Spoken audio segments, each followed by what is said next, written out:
You're welcome back to Morning Express. Now, to set the ball rolling and start off with conversations on the program around newspaper publications and newspaper headline stories in the country.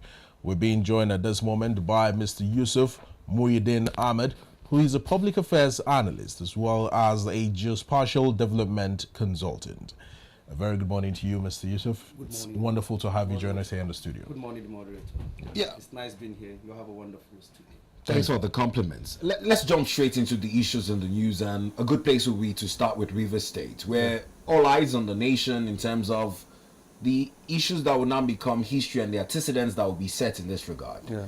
Yesterday, people called the entrance of the governor to the assembly forced, much like was the view of the FCT minister. Yeah. What do you make of this face-off between the executive and the legislative arm in Rivers State? From the inception of that problem, I think it was not well managed by the governor. As a governor, you are a leader of the state. And what you cannot achieve with peace, you can achieve it with chaos. So from the inception, the people that are fighting one another are familiar foes. They have been friends for all over the years. And I think if anybody could understand the pause and the input of a Yesin Wiki, I think it should be Fubara. He was a silent friend. He was his commissioner of finance and sometimes very close ally of Wiki. He should be able to know the force and the strength of Wiki as to the way he fought his political battles. So the governor has mismanaged the opportunity to reconcile. If we go back, there was a time the president calls in and outlined 7-point peace park. And when he went back to Rivers, he reneged after listening to who I would call crisis entrepreneurs, people who benefit of crisis. And that's one of the greatest undoing. And that's why the problem lingered to this moment. So what I think is that the governor must come down from the high horse, because when you are fighting a battle, a lighter weight cannot take on an heavy weight. Wike has been around for a while, and fighting somebody in that class will drag this whole thing to a long drawn battle. Because if as a governor, you cannot skew the State House of Assembly to your side, you can only have 3 out of 30 or 31 House of Assembly member on your side. It shows a poor political craftsmanship, which is affecting the governor delivery. When they went to Supreme Court, there is no way Supreme Court will come to his side, because 3-man majority out of 30, above 30, is not known to constitution anywhere in the world. You can't get quorum from 3. It's unwise to be fighting, because we have 3 arms of government. The legislature are integral part of our democracy. So for you not to be able to governize at least maybe 15 to 18 men to your side shows weakness. So, and Wiki is lavishing on that to continue to take on the governor. So the governor must go back to his drawing board, come down off the high horse. Then to achieve peace, you need peace. If you put up crisis up front, Wiki is a man known for taking on battle. If you look back, I don't want to. Yeah, well, Mr. Yusuf, you keep mentioning battles. You keep mentioning high horse on the part of Governor Fubara. You keep mentioning that Wike deals with his enemies brutally and without mercy and all of that. What exactly did Governor Fubara do for you to assume that he has decided not to get off his high horse? And why do you think of Minister of the FCT Wike should still have a certain level of influence in a state he is no longer a governor of? No, that's what in politics, number is very, very important. Okay. And the gatekeepers are very, very important. The House of Assembly member belong to constituents. And if you can win an House of Assembly in a constituent, it means you're a gatekeeper in that constituency. In fact, for Wike to have them on his side shows that the governor still have a lot to learn. So what I'm saying is that I'm not saying that the Wike is 100% right, but you have looked the content of the present scenario. Who needs to buckle down? Sometimes they say you stoop to conquer. So that's what the president told the governor recently. I've not even read into the when he had a meeting with PANDEF leaders, he had sent that message to the governor. Who is the heavyweight? You can know from the body language of the president and the the synergy they have with Wike, and with what Wike is doing in Abuja presently, people will seem to see Wike as a all-time performance. He is the one that brought.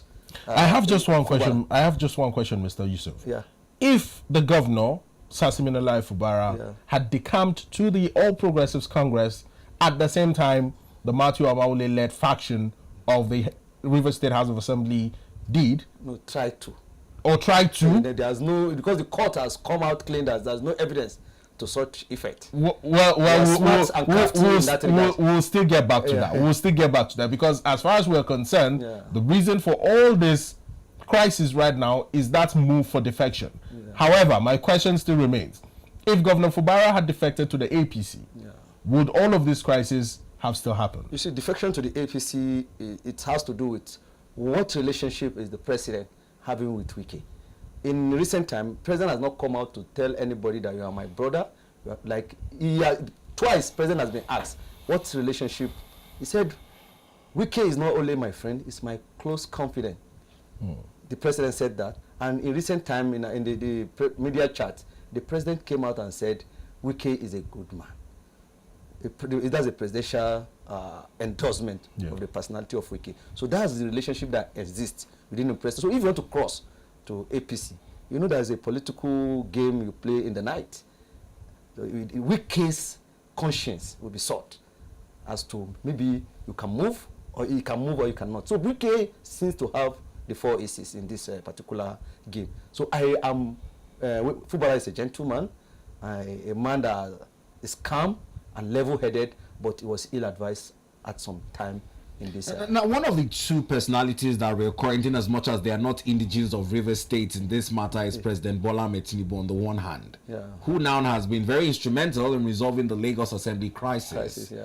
Now, in this statement, beyond the peace pact which you mentioned he had brokered when this crisis began, he has also stated the respect for the rule of law following the Supreme Court judgment in this case, urging both parties to comply as the only solution to resolving this. Now, in compliance, we saw what happened yesterday. He approached the assembly to represent the budget. It was dramatic in the ways the gates were locked. It was alleged that he demolished the assembly complex, so he needed prior invitation to be allowed into the assembly to present the budget. What do you make of these clauses in respecting the rule of law? The president in Asia State, I told you, came into this. It was the governor that had reneged. If you hadn't reneged by now, they will have used, there's a conflict you solve of the battlefield. You come to round table to make sure that you do not have problem. But going forward, you need peace to achieve peace. You can't go with chaos and said you want to. And the state of our assembly, the governor came out brutally. Why would you want to decimate one of the symbol of democracy? What happened to the complex that you want to demolish it? That's a bit tyrannic in nature. He may be a gentleman, but that action has shown a particular part of him. Then now, that was the first time these impeachment rumors came up. But whatever it is, was a step to halt it. Whatever it is that they want to do to you, trying to alienate the institution is very, very wrong. Like seeing the president now said, it's coming for National Assembly. We will all cry out foul. So what I'm trying to hit at is that the governor is the leader of the state. And as a leader, you must be above board in trying to achieve peace. I've said it earlier, you have some time, you have to stoop to conquer. And he started this fight too early, and he's battling an heavyweight who has contact here and there, even with the presidency at the center. There are something they will not come out and tell us. But by and large, the governor, being a gentleman, he should still sort a way, stop listening to naysayers. Well, you keep making this seem like budget. If the gates are closed now, how do you send out an invitation, itemize the agendas to be discussed, including the repayment of salaries, the need to represent this budget? He's been given an ultimatum, by the way. In keeping with this ultimatum, he has now taken himself to go meet them, but the gates were locked. If these efforts on his part are not seen as peace, I don't know. Let me give you the reason, what the House of Assembly members are lashing on to treat him the way they are treating him. The letter he wrote to them was written at the wee hour of the night that he's coming. now, as the governor, there is a procedure in reaching out to the State House Assembly. In fact, they are all equal in this democratic journey. No arm of government is greater than the other. You have equal, the legislature, the executive, and the judiciary. They have equal part to play. It's a triple standard that should hold our democracy. Mr. Yusuf, I think their jurisdictions are entirely different, and there's no way the Speaker of the House of Assembly in Rivers State would be equal to the executive governor of the state. No, all I'm saying, in its oral ratification, they must complement in their individual jurisdictions under the separation of powers. Under the separation of powers. When you want to approach me, yeah, and you go through the back door, and you tell me I do not matter. And maybe there is a procedure, there is a way you approach. The letter is not generated from the first letter they generate was not from the governor, it was from the SSG, which is not the normal norm. So it shows a lack. But he's the secretary to the state government, and if the governor is supposed to sign that letter, it was signed by the state secretary to the state government, which shows that he did not.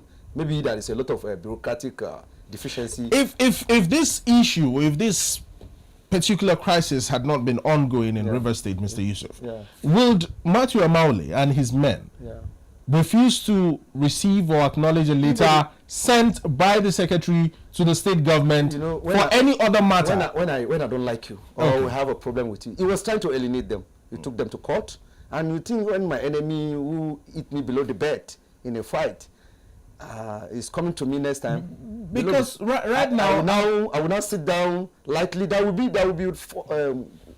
go and fought in this battle. But one thing I wanted to know is that peace can only be attained in a peaceful means. And that brings me back to Governor Fubara is constantly trying to make peace.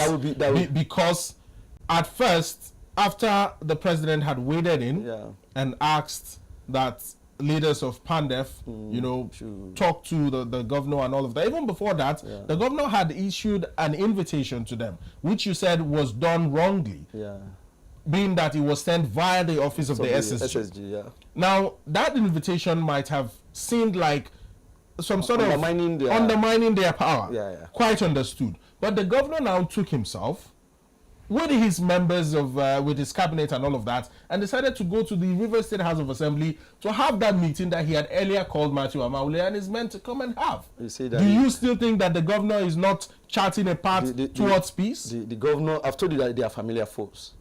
There are things you do that will show to your enemy. Because at this point, if the governor should go back to the battlefield, pick up arms, and still continue the fight, I don't think there will be any reason to blame the governor for deciding to go back to status quo. You see, the judgment of the Supreme Court does not give him that liberty. The Supreme Court is the biggest court in our land. They have already proclaimed their stance on this issue. How you go about it shows your leadership quality. You may have some friction, but as a leader, you have the wherewith. You deny them some salary. You have done so many things that hurt their ego. Salaries that he has agreed to repay and allowances. The way you give me food matter is not the food. When you throw a bowl of food at me like a dog, I may decide not to eat. But there's some prestige and honor in the way you present the meal that will make me savour it with a greater relish.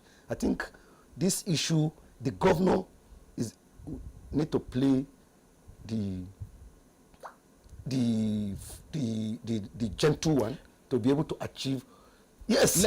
Let me ride on your analogy, Mr. Yusuf. The forces against him are too enormous. 27 men and the big man in Abuja is very enormous. To navigate through that water, you have to stoop to conquer. That's just my point. Let me ride on your analogy. You said that the governor had just thrown a bowl of food at them, or that if somebody throws a bowl of food at you, it's completely different. It's just ego that is playing. But would you also look at it from the angle of the governor that these people are trying to dip their hands in the governor's pot that has lots of meat, and not allowing the governor actually dish this food and present it to them?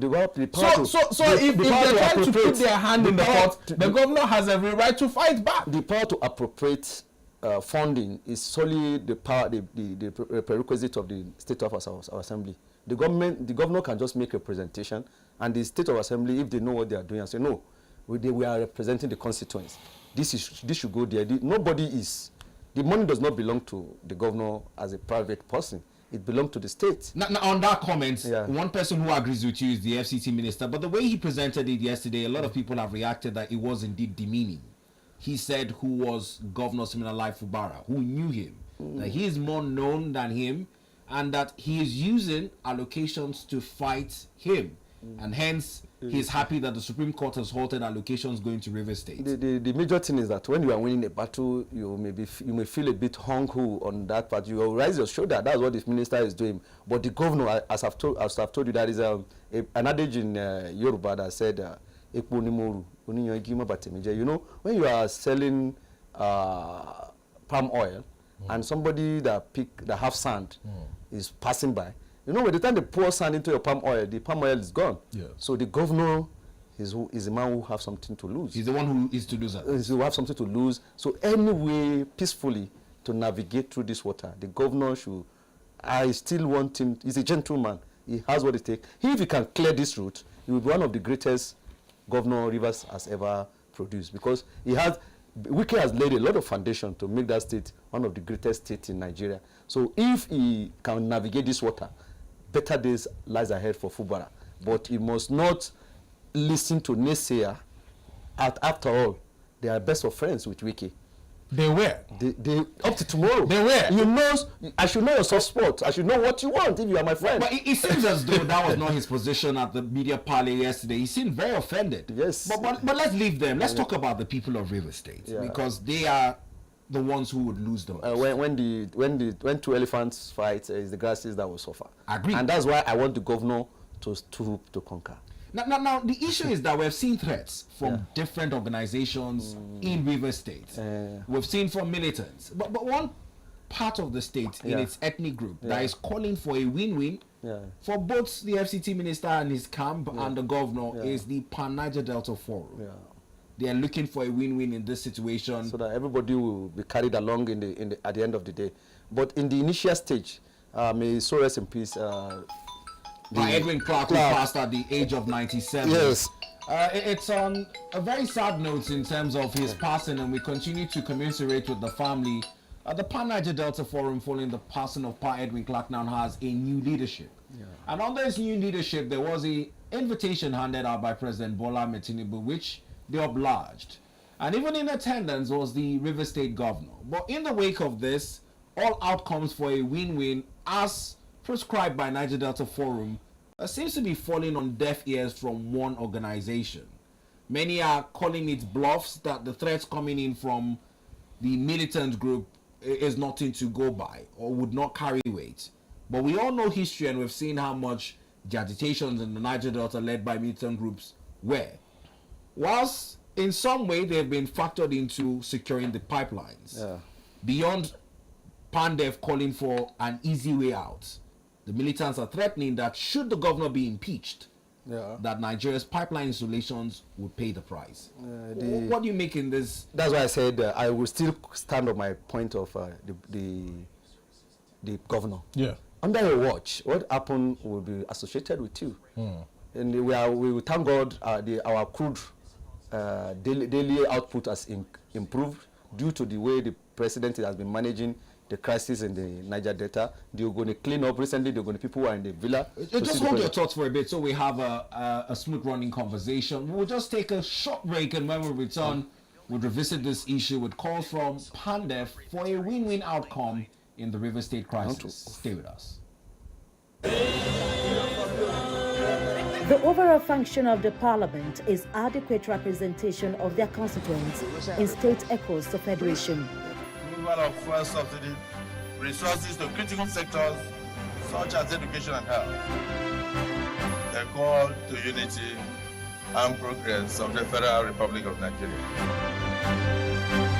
NAS Unplugged is a program that will highlight topical issues from both chambers of the National Assembly, from bills, motions, and constituency projects. Guys have it. Catch the program on ADBN TV, Mondays, Wednesdays and Fridays as we bring you activities of the National Assembly as it affects the people. During the flood disaster in Maiduguri and its environs. For increase in the number of judges in the High Court of the Federal Capital Territory, Abuja. The eye serving. NAS Unplugged, Mondays, Wednesdays and Fridays at 8 p.m.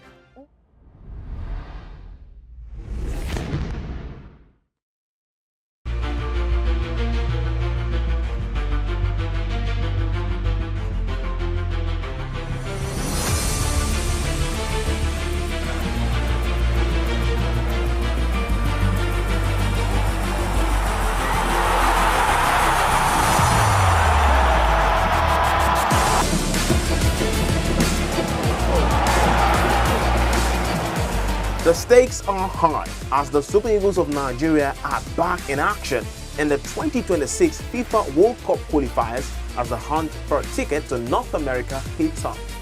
The stage is set as the Super Eagles head to Kigali to take on Rwanda's Amavubi at the Amaro Stadium on Monday the 21st of March. Rwanda versus Nigeria. It is first versus fifth in Group C. It is 90 minutes of passion and endless skill. Don't miss a second of the action. Watch it all unfold right here on the 21st of March. Afro Sport, your freedom of sport.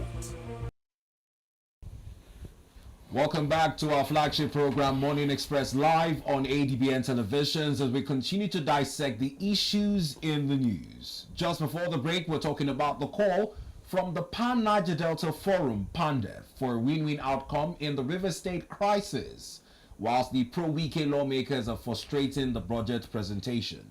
Before the break, you're looking to make your thoughts. You were also commiserating with the family of the late PANDEF leader, Pa Edwin Clark. Yeah, when he was alive, he was playing a role. And sometimes when we play a role in particular, we are not supposed to take side. So if you want to come as a mediator in a particular debacle, you need to be neutral. So that neutrality did not come in the initial stage. Well, I think the present leadership are doing something to make sure that, and that first time they had an opportunity when the president has that presidential arrangement, go and do this. And one of the things the president did was that on no instance should the governor be impeached.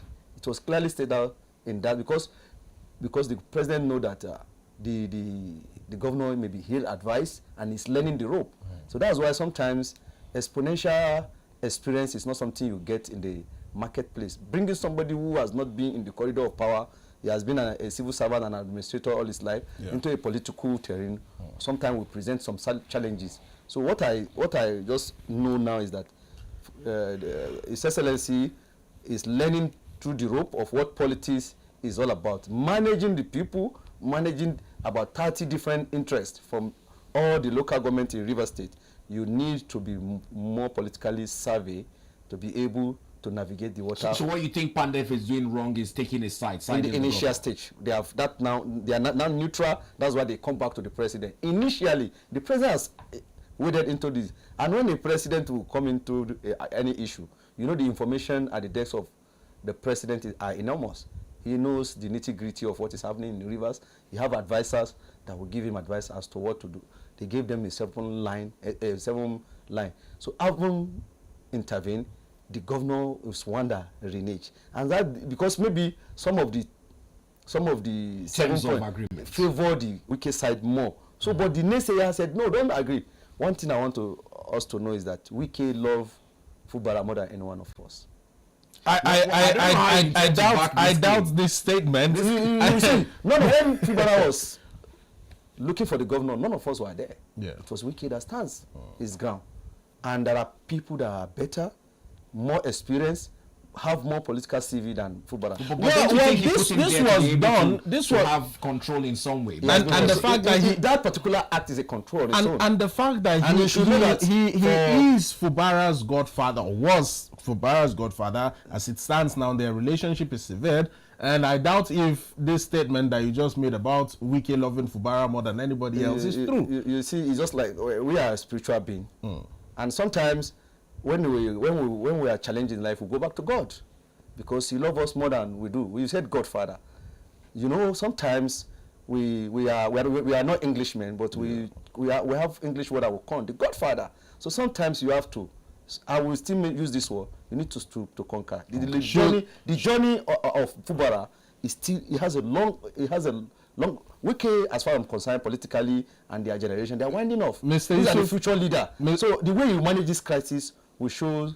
It will be added to your CV as Mr. Yusuf, you are live on national television. Yeah. Are you saying that Governor Siminalayi Fubara should go back on his knees in repentance to his godfather, Barrister Nyesom Wike, the FCT minister? No, as far as we are humans, we can hear. And if I offend you and I said, forgive me, how do we go on? Should he go back on his knees and repent? Not probably. You say he's the governor of the state. He's also a leader by right. It's win-win situation. The Wike should come down. You have to meet at a point. Then you move forward. The minister of the FCT was asked yesterday at the media chat if he was willing to have a sit down with the governor and negotiate. And he said it was non-negotiable. He cannot bring himself to do that. Wike is not God. But you just called him Fubara's God. You just called him Fubara's God. You see, you made mention of the word Godfather. Now, one thing I want you to know is that in 24 hours in politics is eternity. So if the governor make the right overture and reach out to the Wike's camp and they sit down, I'm telling you, before you know it, everything will go smoothly. But the approach is very, very important. It's not let's not forget the line. I'm the governor, but some people made you. The powers that be might be those in position. But let's not forget, like you mentioned in your earlier statement, that they are crisis entrepreneurs. People who benefit from this crisis. Yes. Now, whilst the Ijaw ethnic group is looking to protect their commonwealth and their people, there are still people who are thriving from the business of oil theft. And they are now in whatever guise claiming to also love the governor and be in his defense. Yes. But should this crisis degenerate into anarchy, it also threatens the commonwealth of all Nigerians that pipeline installations in Rivers State, a state with one of the highest IGRs besides Lagos in Nigeria, is at a point of an existential threat. That's why should egos be... Who is the governor? Presently now, what is happening is that who is the governor of River State? Is Siminalayi Fubara. Now, the way you manage, there are some things that will lead to chaos. What if you are right or you are wrong? People will not look at maybe you are right or wrong. Because even when, if it happens that it's degenerated, we still need peace. At the end of the day, you bomb the pipeline, you kill people. At the end of the day, what will we do in the end? We still come back to the round table. Why must you go to that length?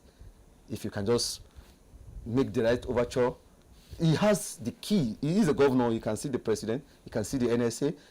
There are some meeting they will come and broadcast. He was in the State House a couple of days to breakfast with the president. Those ones are what they want us to see. There are things that we may not see, and you will see peace in the morning. Everybody is watching the other person's body language.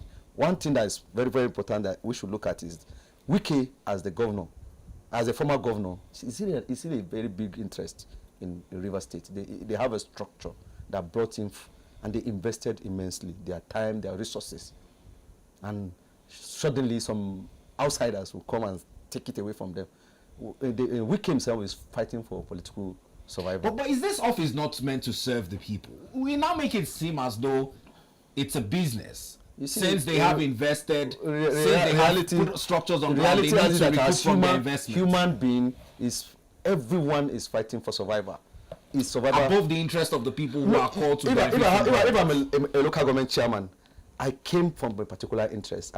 That my campaign, my manifesto is an interest. But should it be that? If you want to remove me, but you manifested to the people. Your campaign manifesto said that you would provide basic amenities to the people, ensure that security. And one thing that I want you to know is that the Fubara's governorship campaign manifesto had Wike and all these House of Assembly members together. They are together. Now, is it so trying to break that house is not going to go well. It's a natural, it's an ideal thing for you to carry everybody along and manage divergent interests and above the interest of the common man. You see, the interest of the common man may be intertwined with the interest of those House of Assembly members. They are representing a constituent. So now when you want to jettison them, you want to use only 3 men. That's a bit undemocratic. The Minister of the FCT has always been accused, oftentimes, of being the minister, which technically translates to the governor of the FCT, and also trying to be the governor of Rivers State, a state that he ruled for 8 years and, you know, handed the mantle of leadership to somebody else, yet he wants to be governor in 2 states, the FCT and Rivers. You see, there's some of deductions, maybe an alleged. The real thing is that there's a problem. How to solve it is, you see, when we continue to diverge from what the real issue is, there are key actors. It is Fubara, and they have a camp. They are the lead. They are the people who are saying, okay, these people are loyal to the Wike's faction, and these people are loyal to the Fubara's faction. If anything degenerated, the 2 of them will be responsible. How do we move forward? Let's come together. They must come together, sit at the round table, then try to shift grounds. Yeah. Then the governor, I will still say that, need to stoop to conquer. Now let's move on to one of our final talking points before we let you go this morning. Yeah. It's a sad situation that ever since the start of the 10th Senate, it has repeatedly issued out summons to Nigeria's service chiefs. And this is over insecurity in parts of the country. Every region has its peculiar challenges, but in the middle belt, Benue has been a hot spot. And now in Gwer-West, 4 persons reportedly lost their lives. We saw Senator Titus Zam on the floor of the Red Chambers talk about the fact that his house was burnt and the houses of other prominent leaders in that part of Benue were burnt as well, because the indigents feel that they are doing nothing and allowing this injustice against the people to thrive. Now the service chiefs have again been summoned, and a command center is requested to be sited in Benue. Do you think these are enough to halt and forestall the breakdown of law and order in this state that has continued to suffer repeated reprisal attacks and killings? You see, there are multifaceted approach to the security. We are still using a conventional methods in an AI age, because what an AI will do, you look at all the angles. So the problem with Benue and the people burning all these politicians' houses is not the solution to the crisis. Even if you remove them and put another set of people tomorrow, if you do not address the core issue that lead to insecurity, we will still be coming back to the same issue. But by and large, what needs to be done is the people must look for a preventive mechanism. Yeah, but the law has provided one. It's on the ban on open grazing and ranching, but this seems not to be Was the problem in the first place open grazing? Now, if the problem in the first place was open grazing, so people hide under so many nomenclature to perpetrate evil. But first of all, since this is one of the hotspots that has been identified, the open grazing has been banned. It has not been implemented. No, the problem is that if it's the real problem in the first place, like some people, you have a land, and I want to take the land, and I know you have a small population. We are from the same place, and I know you have small population. My own population are larger, but you have land that I need. I can instigate cattle rustling to your land, and you react. There will be boys at the background. Mr. Yusuf, these allegations you are making are an analogy. An analogy. Okay. Yeah, it's not an allegation. What I'm saying is that we must look at it from all angles. That's what the AI and the digital age solution can provide. What is the real causes of this fight? Because the Fulanis or the elders have left, some of them have left Benue because of constant attack. But this your analogy. Yes. I don't think that at any point there will be a situation where one farmer who has a rift with another farmer would employ the services of herders to rustle their cattle, Do you know that engage in land grabbing. There's a militant group that was decimated. Do you remember the case that just recently happened in Adamawa State where a certain young man was sentenced to death by hanging for defending himself against a killer herder that had invaded his farmland? He came out, he was being attacked. He got injured, but he was able to surmount that attack, and in turn, he killed the herder. Yeah. And now he was arrested, taken to court, and he has been sentenced to death by hanging. You see, there will be cases like that all over. But the peculiarity of Benue, you must address it. But by and large, in Niger State, presently the governor of Niger State has enormous land with foreign investment for cattle rearing. Will they adhere to stay within the perimeters of the cattle ranch? Let me land. It's an enormous, I said enormous land. So this land is not only, there are foliage, there are flora for the fauna in this particular part of the land. So, and all the cattle herders that are in that state will be profiled. Even if you're an outsider, you want to come in, there will be a profile. That's a step to do a proper preventive, and that particular engagement has bring down the issue of cattle, because that will be, so before you go ranching completely, you must manage what you have. So the Benue crisis may have a ethnic undertone that we could not see. But now for the people to revolt against their own leaders and begin to burn their houses, it is that's not the way to address issue, because if everybody take arms against the state, there will be chaos. Every state in Nigeria have peculiar program of needs fulfillment, and even when you do the need assessment, you find out that even the House of Assembly, the senators don't have the wherewith. Recently, the president established the Ministry of Livestock. It's here to take off.